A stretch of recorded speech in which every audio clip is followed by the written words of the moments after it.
La democrazia è il punto d'arrivo a cui aspirano tutte le società.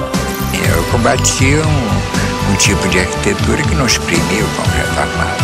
Pelé, como é que é viver aqui em Nova York, essa cidade que te asfixia um pouco, né? Now I'm only depressed a certain amount of time, you know. L'orgasmo è l'orgasmo di tutto il procedimento rituale teatrale. Não é que não seja bom industrializar, tem que industrializar, mas é que a vida não se resume ao crescimento econômico e industrialização. La creatività è una sintesi tra fantasia e concretezza. Às vezes esmorece. Isso é uma coisa que eu não consigo fazer esmorecer, porque eu tenho uma fé inabelável nesse país.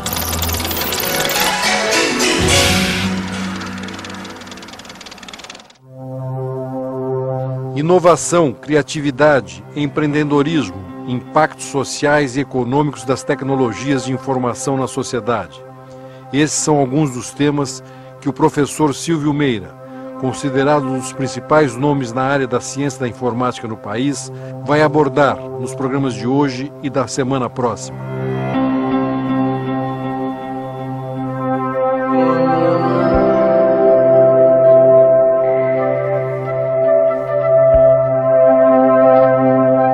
Silvio Meira é formado em Engenharia Eletrônica pelo Instituto Tecnológico da Aeronáutica, o ITA, e especializou-se em Ciência da Computação pela Universidade Federal de Pernambuco. É ainda doutor pela Universidade de Kent, na Inglaterra. Silvio foi eleito pela revista Época como um dos 100 brasileiros mais influentes. No programa de hoje, gravado no Copacabana Palace, no Rio de Janeiro, o professor Silvio Meira vai falar sobre a educação no mundo da informática, de algumas experiências científicas revolucionárias, da importância da inserção do jovem na tecnologia digital e também sobre o atual estágio do Brasil nessa área. Silvio, prazer muito grande conversar publicamente com você. Sou seu admirador pelo seu trabalho. Mas antes de nós entrarmos nessa área mais técnica, entre aspas, eu queria conhecer um pouquinho da tua vida. Onde é que você nasceu, tipo de família? Eu sou do interior da Paraíba. Eu sou de um lugar chamado Taperoá, mas nasci em Campina Grande, tanto quanto Ariano Suassuna, que é de lá, mas nasceu em outro lugar. Porque naquela época parecia que era perigoso demais nascer lá, não tinha infraestrutura, então meu pai me levou para nascer em Campina Grande e eu voltei para lá, mas morei em muitos lugares no interior do Nordeste, até chegar em Recife, uma passagem rápida por Fortaleza, morei em várias cidades de Pernambuco, Paraíba e Ceará. Então eu sou uma pessoa do interior do Nordeste que viu a praia pela primeira vez com 15 anos de idade. Depois de ter acabado o ensino médio em Recife, eu fiz engenharia em São Paulo, no ITA, em São José dos Campos.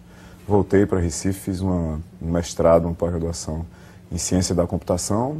Imediatamente depois fui para a Inglaterra, fiz um doutorado em ciência da computação também e voltei para Recife. Em suma, desde que eu saí do ITA, em 1977, logo em 1978 eu me tornei professor da Universidade Federal de Pernambuco, no Centro de Informática, Engenharia de Software, onde eu estou até hoje. Eu estou há 33 anos no mesmo lugar. Então, deixa eu fazer uma pergunta bem preconceituosa do Sul. Como é que o menino da Paraíba sai daquele sertão, né, e vai para a Inglaterra e se torna assim um dos doutores nessa área mais conceituados do mundo? Eu acho que é por você não saber que você não ia conseguir fazer. Aí você vai fazendo e, na realidade, se qualquer um que realmente se dedicar, tem um professor que eu admiro muito pelo trabalho que ele fez no Centro de Informática, chamado Manuel Agamenon Lopes, que uma vez eu estava reclamando da vida para ele. E isso há muito tempo, eu era aluno de mestrado, talvez ainda, não me lembro exatamente. E um dia ele me disse: professor, nada resiste ao trabalho. Se você sabe qual é a estrada, e não precisa nem saber qual é o destino, mas você sabe mais ou menos qual é a estrada, e você está disposto a fazer curvas, fazer voltas, trocar de estrada, pegar atalhos, e vai trabalhar muito nisso. E lá no Centro de Informática nós trabalhamos todos, muitos, durante décadas talvez, algumas pessoas. Você chega em algum lugar. Que lugar é esse? Às vezes você não sabe, e talvez não fosse o lugar que você quisesse ir no começo. O meu grande sonho era ser piloto. Mas acontece que eu tenho 13 graus de miopia. E aí eu estaria matando pessoas, já estaria morrido há muito tempo. E eu fiz a segunda melhor opção, que era tentar ir ser engenheiro numa escola que formava as pessoas que fabricavam aviões, que foi o ITA, não é? no fundo, quando a gente vai estudar fora do Brasil, isso é um sentimento que eu acho que é comungado por todo mundo, você descobre que ninguém é melhor do que ninguém, né? Que o interior da Paraíba é tão bom quanto a Inglaterra, quanto o Japão, a China, os Estados Unidos, Canadá e por aí vai. E é muito interessante que depois de um tempo, quando você está fazendo doutorado ou fazendo qualquer tipo de estudo num lugar desse, as pessoas se fazem essa mesma pergunta. O que esse cara está fazendo aqui? Como é que ele chegou aqui? Mas quando você começa a mostrar o resultado do seu trabalho, você imediatamente entra no escopo de todo mundo e passa a fazer parte do time. É que nem fosse um time de futebol. Pessoas num time coeso, resolvendo problemas, todo mundo como parte do processo. É evidente que você falou do trabalho e o trabalho é fundamental. Mas é claro que você é uma pessoa diferenciada do ponto de vista da inteligência. É óbvio. Agora, como é que foi a tua formação, menino? Olha, eu estudei, na vasta maioria da minha juventude, em colégios públicos, né? Que era normal naquele tempo, é uma espécie de uma anomalia hoje, né? Mas, pelo menos para as pessoas que têm uma certa performance, a gente espera que que isso volte a ser verdade em breve. Mas eu estudei normal em grupos escolares. Mas em casa tinha influência dos pais? Em casa, meu pai sempre foi um pequeno comerciante, na época trabalhava numa multinacional, o seu Inácio está hoje trabalha até hoje, né, tem 86 anos de idade, e minha mãe era professora quando casou com meu pai, porque meu pai mudava muito de um lugar para outro, abandonou, mas sempre teve um cuidado com a gente sempre teve material de leitura em casa, a gente sempre teve muito estímulo para ter uma certa performance na escola, não tinha um grau de cobrança exagerado, isso nunca teve, mas foi uma família de pessoas que estudavam, mais ou menos assim. Os meus bisavós eram completamente analfabetos, os meus avós eram semi-analfabetos. Eu me lembro que meu avô tinha uma dificuldade, meu avô paterno, meu avô materno, infelizmente, eu não conheci conscientemente, né? Ele morreu quando eu era muito jovem, e minha avó materna também, mas os meus avós paternos viveram muito, e minha avó era bem mais alfabetizada do que o meu avô, mas o meu avô ele sabia ler e escrever coisas básicas para dar conta do trabalho dele no sítio e na mercearia que ele teve durante algum tempo. Meu pai só completou o ginásio, mas veja como são as coisas, né? Você sai de uma geração 0, vamos imaginar, completamente analfabeto, 1 sabe ler e escrever, basicamente, 2 acaba o ginásio, 3, nós somos 4 irmãos, minha mãe Zuíla ficou tangendo em casa e meu pai trabalhando, e nesses 4 irmãos tem 2 que são PhD, eu e meu irmão Luciano, tem um que é mestre, que é Marconi, que é mestre de cirurgia, um dos cirurgiões mais famosos de Recife, e a minha irmã, que é uma das professoras de história mais reconhecidas do Recife, tem uma pós-graduação em história também. São 4 gerações. Educação é uma mola mestra para o mundo inteiro, para vidas inteiras. E o impacto não é local, não é na pessoa, o impacto é conjuntural, né? Porque exatamente porque eu tive essa oportunidade, e aí, de uma certa forma, quando a gente olha para o tamanho da oportunidade, veja o seguinte, eu acho que inteligência está igualmente distribuída em estado bruto, no começo, para todo mundo. A menos que a pessoa, por infelicidade, nasça com alguma dificuldade biológica fundamental. Mas quando você parte dessa base, se você tem as oportunidades, aí o resto todo acontece. E se você aproveita as oportunidades, né? Não é só ter, mas é aproveitar as oportunidades.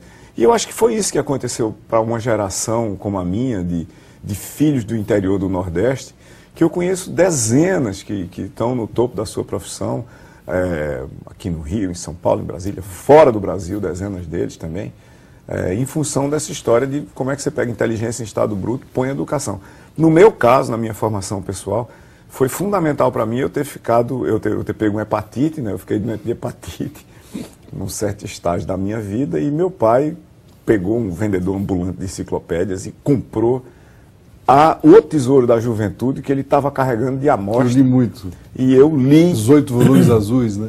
E eu li inteiro. Eu li todos, em sequência. Uau. Né? Então a minha conversa sempre foi hipertextual, porque obviamente não se lê uma enciclopédia sequencialmente. E eu li inteira. Depois li a enciclopédia Barça também. Leu, assimilou e guardou. Não.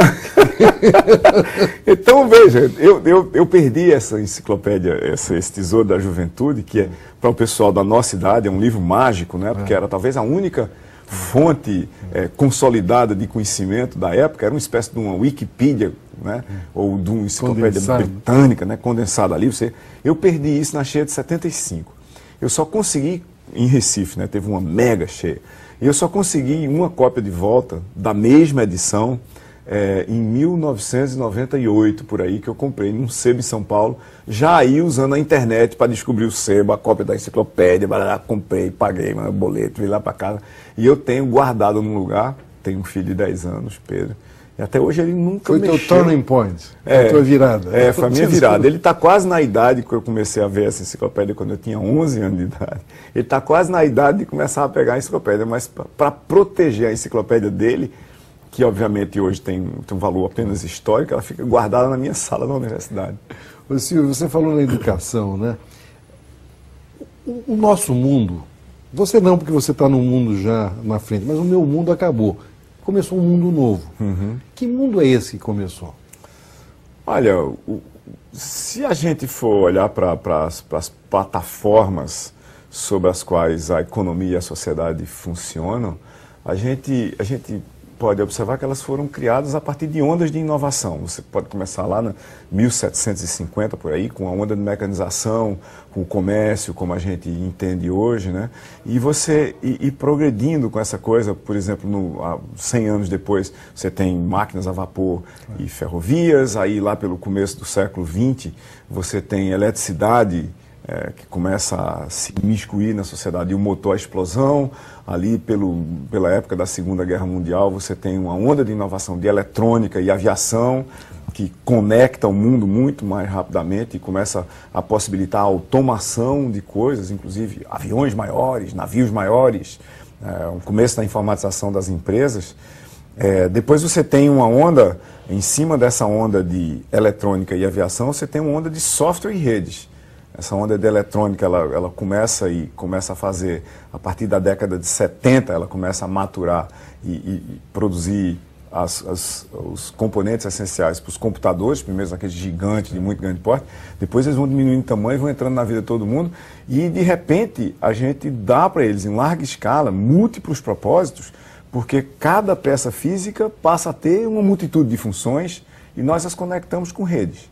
Então isso, nos últimos, vamos imaginar, 250 anos, a gente saiu de um mundo e de uma sociedade e de economias quase que completamente desconectadas para um universo de pessoas, instituições, marcas, coisas, produtos completamente conectados. Um universo onde você quer fazer qualquer coisa com qualquer pessoa em qualquer outro lugar do mundo ou instituição, isso não está mais nem ao alcance de um botão, porque os botões desapareceram. Então essa nova sociedade, ou talvez essa nova plataforma de construção de sociedades e economias e de vidas pessoais hiperconectada, é descrita por Manuel Castells como sendo um mundo de fluxos, né, um flowscape, um universo, um espaço feito de interações que são propositais, repetitivas, programáveis, realizadas por atores sociais, que podem ser pessoas, instituições e coisas, a partir de posições que estão potencialmente disjuntas do ponto de vista físico, sobre as infraestruturas, ou sobre as estruturas, ou pseudoestruturas econômicas, educacionais, sociais, políticas e assim por diante. O que isso cria, para começar? Muito mais proximidade, né? Muito mais capacidade da gente agir sobre coisas que estão remotas a nós. Muito mais fluidez para a coisa mais fundamental que a universidade, que a humanidade devia lidar com ela, e que, aliás, é o que está na universidade, no princípio basal da universidade, que é conhecimento. Conhecimento passa a ter muito menos barreiras para fluir, né? Esse, aspas, novo mundo, que não é plano, ele continua tendo picos, mas esses picos são muito melhor conectados e conseguem agir... O que vocês chamam de picos aí? Lugares onde se concentram mais coisas. O Rio de Janeiro é um pico. O Rio de Janeiro é um pico em relação, por exemplo, a todo o redor do Rio de Janeiro. Tem um número grande de coisas que se concentram aqui a do ponto de vista do que acontece ao redor do Rio de Janeiro e, obviamente, em relação ao país inteiro. O Rio de Janeiro é um pico para um número muito grande de coisas, assim como São Paulo é um pico para outras. Então, mas acontece que eu não preciso, para um número muito grande de coisas, hoje vir ao Rio de Janeiro para fazer as coisas que antes eu precisava necessariamente vir aqui, né?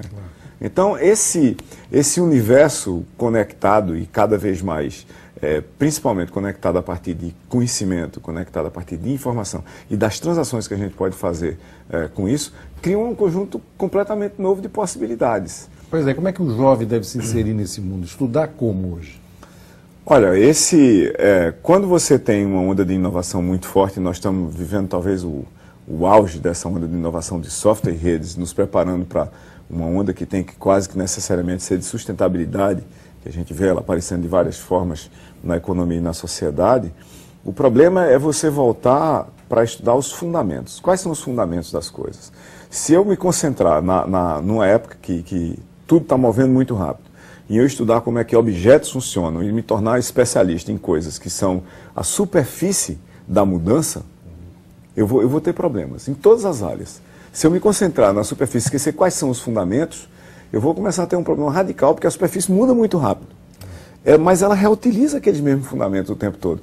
Por exemplo, olhando para a área de computação, que é a minha, todos os fundamentos de quase tudo que a gente está vendo aqui ao redor agora, do ponto de vista de redes, de software, de arquitetura de computadores, de por que as coisas são computáveis ou não, de qual é a complexidade da computação, são teorias que têm pelo menos 50 anos. Então, quem quiser entrar na área de computação e quiser ter uma longa vida separada dos dispositivos e da dinâmica dessa superfície que muda muito rápido, tem que, óbvio, entender como é que os dispositivos funcionam. Você não vai entender só de teoria. Mas a computação está em tudo hoje, né? A computação está em tudo hoje. Quer dizer, você começa a ver que um número cada vez maior de áreas do conhecimento e da performance humana são mediados por sistemas computacionais de vários tipos. Vamos pegar medicina, por exemplo. Você faz hoje, com a performance muito maior, operações várias, cirurgias de vários tipos, mediadas por robôs. Robôs que, por exemplo, existem no Brasil já hoje. Não é? Então não se trata da substituição do humano por um robô.